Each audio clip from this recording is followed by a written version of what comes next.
1941 को जो ये पर्ल हार्बर पर अटैक हुआ, पर्ल हार्बर कहाँ है? अमेरिका का एक नौसैनिक अड्डा है, आप सब लोगों को पता होना चाहिए। तो कहने का मतलब है अभी उस टाइम की कंडीशन में खुद को रख के देखो कि जापान इस समय पर ग्लोबली बहुत मजबूत दिखाई देता है या नहीं? आप कहेंगे जी भैया बहुत मजबूत दिखाई दे रहा था, यानी कि जो चर्चिल है, देखो चर्चिल का क्या स्टेटमेंट है भैया जब भारतीय विरोध कर रहे हैं। चर्चिल का स्टेटमेंट सुनिए इस समय का क्या है। चर्चिल कहता है भारतीय आजाद हो भी गए ना, भारतीय आजाद हो भी गए, हो भी गए तो भी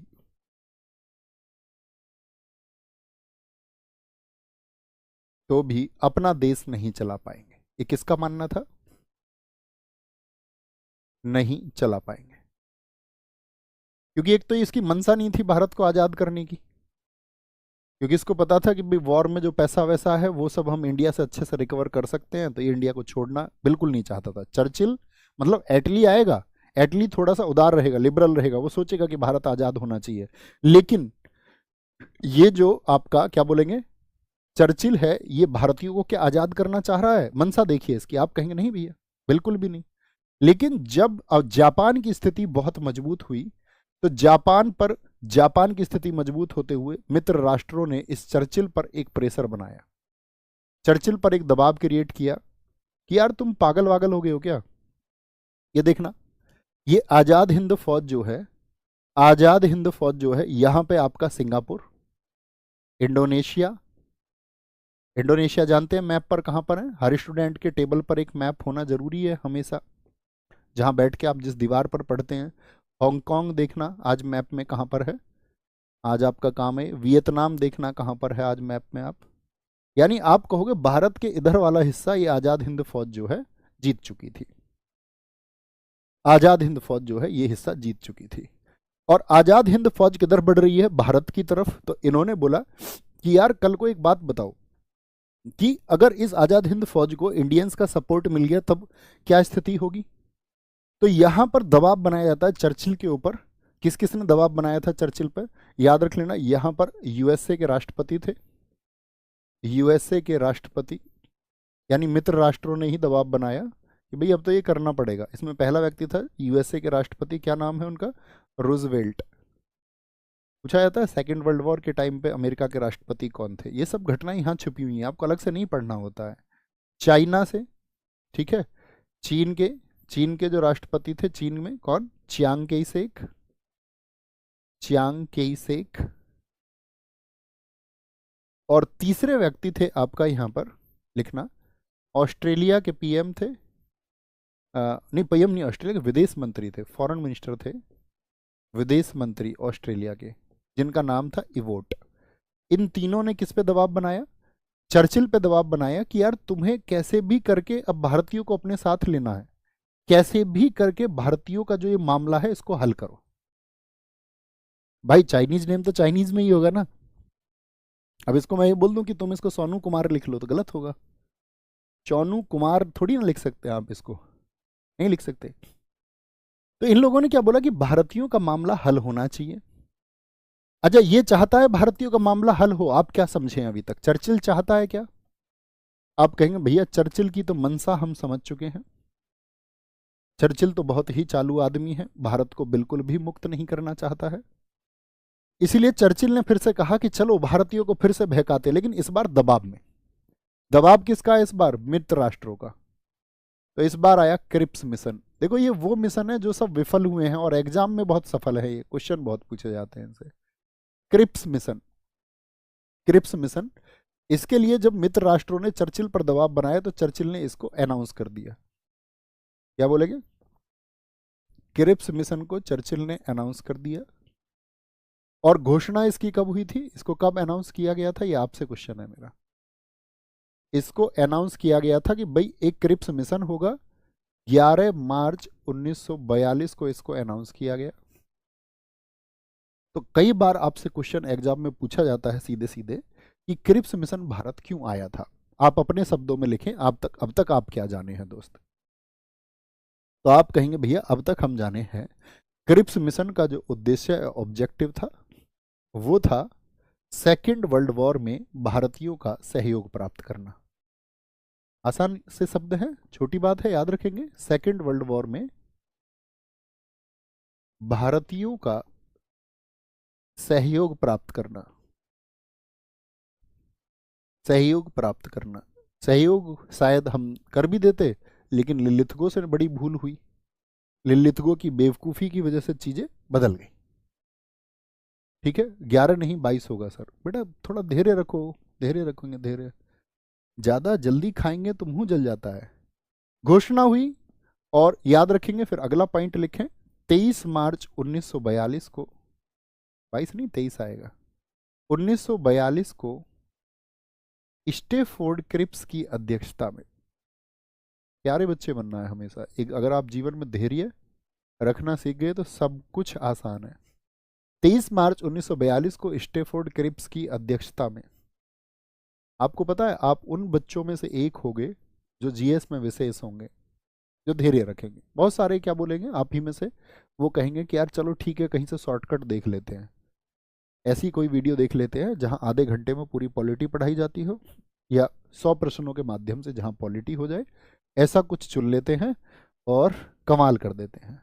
और वो दरअसल में कभी कमाल नहीं कर पाते, वर्षों तैयारी करते हैं और अंत में फिर जूझ करके बैठ जाते हैं, और फिर सारा ठीकरा हमेशा सिस्टम पर फोड़ते रहते हैं। तो या उनमें से बनिए। स्टेफोर्ड क्रिप्स की अध्यक्षता में कहां पर आया? दिल्ली आया। क्लास पे फोकस करेंगे। दिल्ली आया। ओके, तो सबसे पहले पूछेगा कहां पे आया था। अध्यक्ष कौन थे क्रिप्स मिशन के? Stafford Cripps. ठीक है, इसकी अध्यक्षता में कितनी तारीख को आया भारत? 23 मार्च को आया। 3 इंपॉर्टेंट पॉइंट है। अगली बात लिखें, 24 मार्च को मीटिंग हुई गांधी जी से। 24 मार्च को क्या होता है? 24 मार्च को, यहाँ पे कई बार ये 27 मार्च भी कई जगह लिखा होता है, तो उससे कंफ्यूज नहीं होना है। 24 मार्च एक सही तिथि है। गांधी जी से मुलाकात होती है। गांधी जी से मुलाकात हुई। गांधी जी को इन्होंने बताया कि भैया वो बड़ा दबाव है मित्र राष्ट्रों का, एलाइड कंट्रीज का, वो कह रहे भारतीयों का मामला हल होना चाहिए। गांधी जी ने कहा दिखाओ क्या क्या है तुम्हारे पास, क्या लेके आए हो इसमें। कुछ शर्तें हैं, गांधी जी ने पढ़ा उसको। गांधी जी जैसे ही उसको पढ़ रहे थे, गांधी जी ने बोला एक काम करो, पहली फुर्सत में निकल लो। पहली फुर्सत में निकलने का मतलब समझते हैं? और सच में गांधी जी ने ये जवाब उन्हें दिया था कि तुम पहले ही जहाज को पकड़ लो और वापस लौट जाओ, कुछ होने वाला नहीं है। अब बहकाने से काम नहीं चलेगी, बिल्कुल काम नहीं चलेगा। तो गांधी जी से जो ये मुलाकात है इनकी, यहाँ पे एक स्टेटमेंट लिख लेना। गांधी जी ने कहा था भैया प्रथम जहाज से, याद रखोगे ना, पहली पहली टिकट लो और कट लो, प्रथम जहाज से निकल लो। छोटे से शब्द लिख लो मेरे, तुम याद रखेंगे। आप समझ गए होगे। इन्होंने इसके बाद में ये जो आया था क्रिप्स मिशन, इसको क्या सिर्फ गांधी जी से मुलाकात के लिए भेजा गया था? नहीं, इसको कहा गया था कोई कांग्रेस का समर्थन लेना है, तो कांग्रेस के जितने भी टॉप मोस्ट लीडर्स हैं उन सबके सामने ये पेश होना चाहिए। देखते हैं कि वो लोग आपका इस पे एडमिट करते हैं नहीं करते हैं। अब आप सब लोगों को पता है चर्चिल तो बिल्कुल चाहता नहीं कि भारत स्वतंत्र हो, तो चर्चिल ने ऐसी ही शर्तें फिर से भेजी। चर्चिल ने कैसी शर्तें भेजी जिसको इंडियंस पहले ही रिजेक्ट कर चुके थे, जिन पर भारतीय बिल्कुल भी सहमत नहीं थे, या जिनको हम पहले ही अस्वीकार कर चुके थे। उसने ठीक है प्रेशर है पहले तो उसको, कहीं ये लोग फिर बोलेंगे नहीं चर्चिल हमने तुमसे कहा था, तो उसने बोला ठीक है इनकी बात भी रह जाएगी, और कुछ ऐसी कंडीशंस भेज देता हूं जिन पे इंडियन जो है वो राजी ही ना हो। तो गांधी जी से मुलाकात हुई। यहां पे क्या होता है फिर 30 मार्च को, नोट कर लेना, 30 मार्च को क्या हुआ था, कांग्रेस के सामने प्रस्ताव रखा। Proposal in front of Congress working committee, ऐसे भी बोल सकते हैं, कांग्रेस के सामने प्रस्ताव। तो कांग्रेस पार्टी के सामने प्रपोजल कब आया था क्रिप्स मिशन का? 30 मार्च को। बहुत इंपॉर्टेंट है, यहां पे याद रख लेना। कांग्रेस के जो यहां पर कांग्रेस के आधिकारिक जो वार्ताकार थे, आधिकारिक वार्ताकार यानी इस पे जो चर्चा करेंगे, आधिकारिक वार्ताकार, कांग्रेस के आधिकारिक वार्ताकार, official negotiators of Congress, official negotiator of Congress. कौन थे यहाँ पर? दो लोग हैं, एक तो नेहरू जी हैं, नेहरू जी से आप समझ जाएंगे, हमेशा पंडित नेहरू की बात करें, देश के प्रधानमंत्री, और साथ में अबुल कलाम आजाद। बहुत बार ये क्वेश्चन पूछा गया है, बहुत महत्वपूर्ण, इसको मार्क करें। क्रिप्स मिशन पर चर्चा के लिए कांग्रेस की तरफ से आधिकारिक वार्ताकार कौन थे? इवन यूपीएससी ने ये क्वेश्चन पूछा हुआ है, सीएपीएफ में भी पूछा गया है, और आपका क्या पूछेंगे, सिविल सर्विसेज, दोनों में पूछा गया है। कांग्रेस के आधिकारिक वार्ताकार कौन थे, ये बात याद रखेंगे। यहाँ पर अन्य वार्ताकार भी थे, उनको भी कहीं किनारे पर नोट कर लेना, कांग्रेस वाले सबसे महत्वपूर्ण है।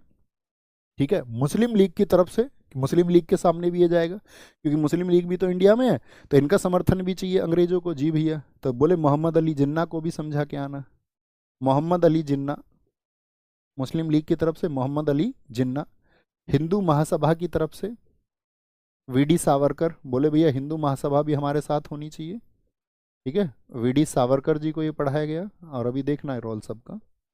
जयकर साहब थे यहाँ हिंदू महासभा की तरफ से, जिन्होंने तीनों गोलमेज सम्मेलन में भाग लिया था। बोला गया अनुसूचित जाति, अनुसूचित जाति बोले तो शेड्यूल कास्ट के समर्थन भी हमको चाहिए। और अनुसूचित जाति के नेता कौन थे? उनके अग्रणी नेता थे बाबा साहेब भीमराव अंबेडकर जी, तो बोले अंबेडकर जी को भी ये दिखा के आओ। ओके, सिखों की तरफ से, सिखों का भी समर्थन चाहिए। सिखों की तरफ से थे सरदार उज्जवल सिंह, सरदार उज्जवल सिंह, मतलब बहुत सारे लोग थे, ये महत्वपूर्ण नाम है। एक उदारवादी जितने भी लिबरल्स थे उनके लिए बोला गया, आपका उदारवादी जितने भी लिबरल्स थे उनके लिए भी बोला गया। ओके, उनके आपका नेता थे उनके तेज प्रताप सप्रू, जिनको हम तेज बहादुर सप्रू के नाम से भी जानते हैं। तो इन सब लोगों के पास वो गया। ठीक है, इतनी यहाँ तक की बात में कोई दिक्कत, कोई परेशानी कि भैया क्रिप्स मिशन भारत में आया। ठीक है, और क्रिप्स मिशन जब भारत में आया तो उसकी घोषणा हुई थी 11 मार्च 1942 को। यहीं पे सुभाष चंद्र बोस जी को पता चल गया था क्रिप्स मिशन भारत जा रहा है। सुभाष चंद्र बोस जी ने अपना जो उनका रेडियो था, जिसको आज़ाद हिंद रेडियो के नाम से जाना जाता है, उस आज़ाद हिंद रेडियो पर, याद रख लेना, सुभाष चंद्र बोस जी ने घोषणा कर दी थी कि भैया ये रोटी डालने आ रहे हैं, बहकाने के लिए आ रहे हैं। ये क्रिप्स मिशन जो आ रहा है, ये किसके लिए? एक टुकड़ा लेकर के आ रहा है, भारतीयों को बहकाने के लिए। आप सब लोगों को बहकावे में बिल्कुल नहीं आना है। क्या बोलेंगे? आप लोगों को बहकावे में नहीं आना है। वो भारत में आए, गांधी जी से मुलाकात की, गांधी जी ने कहा पहली फुर्सत में निकलो, और 30 मार्च को कांग्रेस के सामने जैसे ही वो आए तो कांग्रेस के आधिकारिक वार्ता नेहरू, अब्दुल कलाम, अबुल कलाम आजाद, ये राष्ट्रपति मत समझ लेना, अब्दुल कलाम आजाद नहीं है, एपीजे अबुल पाकिर जैनुलब्दीन अबुल कलाम आज़ाद नहीं है, ये भारत के पहले शिक्षा मंत्री अबुल कलाम आज़ाद हैं। ठीक है, बहुत, आप उसे मैं अगर मैं कहूँ, बहुत शानदार, या आपका भारत की राजनीति के एक सितारे हैं। ठीक है, सिख सरदार उज्जवल सिंह, मोहम्मद अली जिन्ना, मुस्लिम लीग के लिए, हिंदू महासभा के लिए वीडी सावरकर, और अनुसूचित जाति के लिए बाबा साहेब अम्बेडकर थे। क्या बातें की गई थी क्रिप्स मिशन में, जिसके लिए गांधी जी ने कहा तुरंत निकल जाओ? पहली बात क्या थी? पहला बिंदु लिखें, भारत संघ बनेगा। क्या ये बात पहले हो चुकी थी, हाँ या ना? ये बताते रहना बस, आप अपने आप समझ जाओगे चर्चिल की योजना क्या है। भारत संघ बनेगा, यानी union of India will be formed, union of India, union of India will be formed. क्या ऐसी बात आपने कहीं देखी थी पहले? भैया भारत संघ बनाने की बात तो पहले ही हो गई थी। देखो यहां पे इन्होंने क्या बोल दिया, इन्होंने बोल दिया कि इसमें क्या होगा, जो ब्रिटिश भारत है, ब्रिटिश भारत में कितने प्रांत थे भैया? आप जानते हैं, पहले 8 थे, 3 फिर बढ़ गए थे, मैंने आपको बताया था। बोलेंगे भाई, एक उत्तर पश्चिम बढ़ गया था, बिहार और उड़ीसा अलग हो गए थे, एक उससे बढ़ गया था, और एक आपका सिंध बढ़ गया था। याद है दोस्त या नहीं है? ब्रिटिश प्रांत थे आपके, और एक थी आपके प्रिंसली स्टेट्स, देसी रियासत। जिन देसी रियासतों ने क्या बोल दिया था, आपको याद हो, अखंड भारत में, यानी कि भारत में शामिल होने से उन्होंने क्या बोल दिया था? मना कर दिया था। ठीक है, यहां पर इन्होंने बोला कि भारत संघ बनेगा, ब्रिटिश प्रांत, कमिश्नरी क्षेत्र, यानी ब्रिटिश प्रांत थे आपके 11, कमिश्नरी क्षेत्र थे 500 से ज्यादा देसी रियासतें थी, और साथ में एक छूट और दे दी कि आपकी मर्जी होगी, मर्जी, मर्जी होगी आपकी, चाहे तो शामिल हो या ना हो, चाहे तो आप इसमें